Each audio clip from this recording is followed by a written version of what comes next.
Muy buenos días a todos los asistentes. Lo primero que quiero decir es que obviamente estamos analizando un hecho desafortunado para la sociedad colombiana.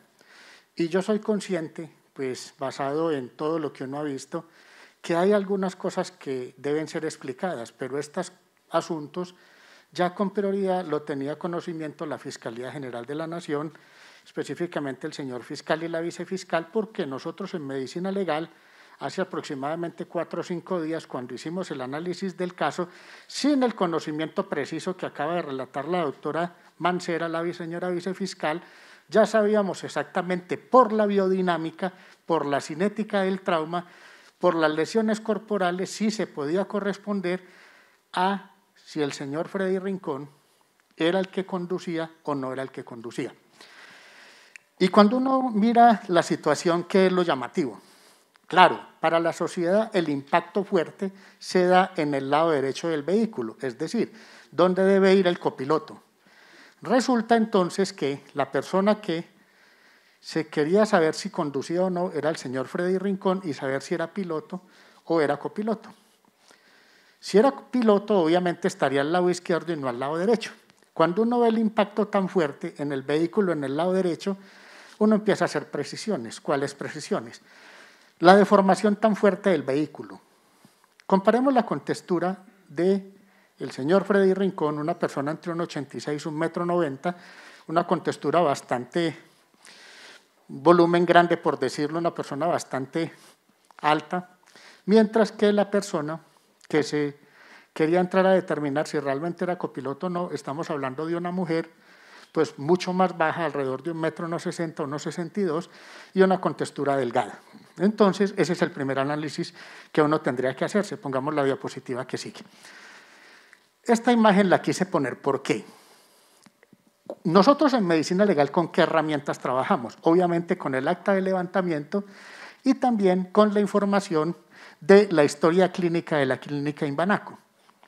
La Clínica Imbanaco es una entidad muy prestigiosa en nuestra querida ciudad de Cali y quiero llamar la atención aquí de varias cosas. Esta es una recreación del cuerpo del señor Freddy Rincón. En el lado derecho, si él hubiese sido el copiloto, con el volumen y la contextura, debiera haber tenido un trauma muy severo en el lado derecho del cuerpo. En la historia clínica, ni en el examen de necropsia se documenta este tipo de lesiones o fracturas. Tan es así que él nunca fue enyesado, nunca fue manejado por ortopedia, nunca se le hizo un abordaje quirúrgico de una herida grave tóraco-abdominal.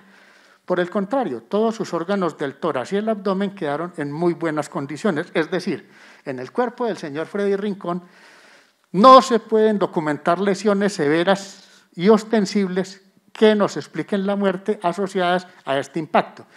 Recordando entonces que con el tamaño y el volumen del señor Freddy Rincón, con la deformación del vehículo, si él hubiese ido como copiloto, esperaríamos un trauma muy severo. Entonces, porque esa yo sé que es la duda que tiene la sociedad, incluso la familia mía, pues dicen, bueno, pero ¿cómo así? Vamos a la siguiente. Devolvámoslo un momentico. Quiero mostrar que tiene un trauma en la región esternal. Es un trauma, pues yo diría muy discreto. Vamos con la siguiente. ¿Qué quiero mostrar en esta? La gente piensa que cuando hay una colisión de unos vehículos, la causa de muerte es por el efecto contuso, es decir, el golpe directo. Puede ser. Pero recordemos que cuando hay dos vehículos en movimiento que llevan direcciones contrarias, se generan unas energías cinéticas, una biodinámica del trauma. Y esa biodinámica del trauma se recrea más o menos en esta imagen. Y esta imagen, ¿qué es lo que queremos decir? Que como el cinturón de seguridad no estaba utilizándose de la manera adecuada, permite unos desplazamientos fuertes con esta energía cinética. Y se crean estos movimientos rotacionales de aceleración y desaceleración. Y tenemos una lesión que es esta, que está en rojo, que se llama un hematoma subdural. Si nosotros revisamos cualquier libro o texto de neurocirugía o de trauma, Sabemos que el hematoma subdural es una hemorragia que se da por movimientos de aceleración y desaceleración, no por impacto contuso. Espero ser muy claro aquí. Y adicional, vemos esta estructura que se llama el tallo cerebral. Para efectos prácticos, lo voy a decir que el tallo cerebral es la caja de circuitos que tiene el organismo. Y esa caja de circuitos tuvo un trauma severo, una hemorragia. ¿Por qué? Porque sumado los movimientos de aceleración y desaceleración y los movimientos rotacionales, hace que el cerebro no gire todo a la misma velocidad y se rompan fibras, se daña el tejido cerebral y se causen hemorragias. Y este mecanismo hace que se genere inconsciencia y que no se recupere la conciencia además. Esto es, diría yo, medicina, tal vez hasta básica pudiera decir yo, con respecto a la dinámica de un trauma craneoencefálico, que obviamente hay un respaldo muy amplio en la literatura. Tiene un pequeño golpe aquí en el labio, pongamos la siguiente. Tiene unos pequeños traumas en ambos costados, pongamos la siguiente. Y esto que quiero ejemplarizar aquí, ¿qué es?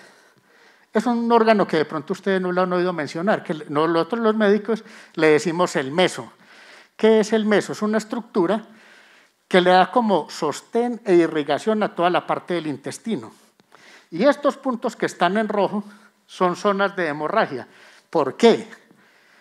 Por la tracción que se hace en el movimiento de aceleración y desaceleración, hace que se rompan vasos y encontremos esta lesión. Pero son lesiones pequeñas, pero ese es el mecanismo. Pongamos la siguiente. Y también se presenta una lesión en esta estructura, que es la aorta, por el mismo mecanismo de aceleración y desaceleración. Pongamos la siguiente. ¿Qué pasa entonces cuando uno mira la persona que era la pasajera? Que efectivamente sí tuvo trauma, efectivamente sí quedó inconsciente, efectivamente sí tuvo trauma principalmente en los miembros inferiores, pero miren que es principalmente del lado derecho, parte externa, interna, y en la parte interna del miembro inferior izquierdo. Van a decir, ¿y ella por qué sobrevive? ¿Sobrevive por qué? Porque el cinturón de seguridad lo tenía muy bien ubicado. Sobrevive porque es una persona delgada. Cuando se comprime el vehículo, el habitáculo pues hace que ella pueda caer perfectamente y no se generen mayores lesiones, pero también se lesionó y quedó en inconsciencia y fue requerida y llevada a un servicio de urgencias. Pongamos la que sigue. La que sigue yo simplemente la quiero dejar ahí para que ustedes la vean, pero yo que quiero resaltar, que el principal mecanismo de trauma y que explica la muerte del señor Freddy Rincón es más el mecanismo de aceleración y desaceleración, no necesariamente el trauma contuso como tal, porque él nunca estuvo fracturado, ni siquiera el cráneo, sino fue el cerebro el que giró adentro y esos giros bruscos son los que producen esta lesión, que les recreo los nombres, se llaman una hemorragia subdural y un daño axonal difuso. Yo creo que lo demás está explicado.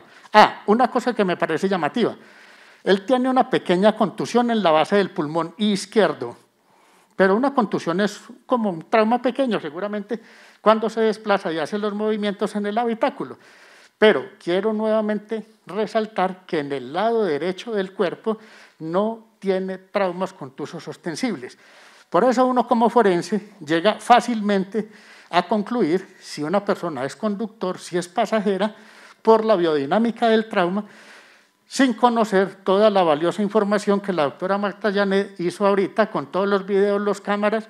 Pues muy importante que esto sea complementario, pero uno como forense tiene que hacer que el cuerpo hable y uno interprete esas lesiones y contextualice el caso. Muchas gracias.